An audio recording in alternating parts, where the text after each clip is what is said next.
Before fitting a regulator, the cylinder valve must be cleared of any dirt or grit.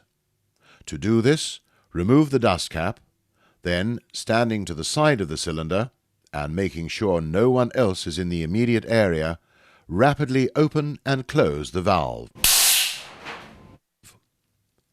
It is considered safe practice before attaching a regulator to ensure that the pressure adjusting screw is fully turned out. Carefully align and position the bull nose into the cylinder valve. Thread in the securing nut by hand, ensuring that it turns freely.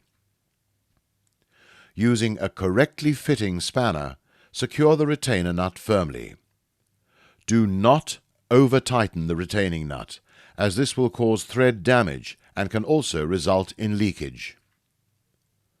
The procedure for fitting an acetylene regulator is identical to that described for the oxygen regulator.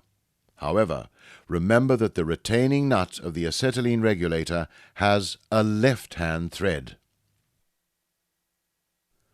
Let us now describe the correct and safe procedure for pressurizing a regulator. If a regulator is fitted with a shut-off valve, then, after closing this valve, we can pressurize it without connecting hoses.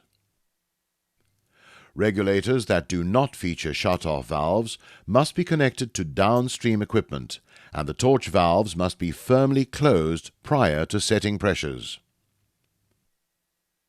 Before applying pressure or opening a cylinder, always make sure that the regulator's pressure adjusting screw is fully turned out, and then, standing to the side so as not to face the gauges, slowly open the cylinder valve. The cylinder gauge will show the cylinder pressure, whilst the working gauge should read 0. Now, slowly turn in the pressure adjusting screw until the desired working pressure is achieved. At this time, the regulator is now pressurized, and the next procedure, namely leak testing, can be performed.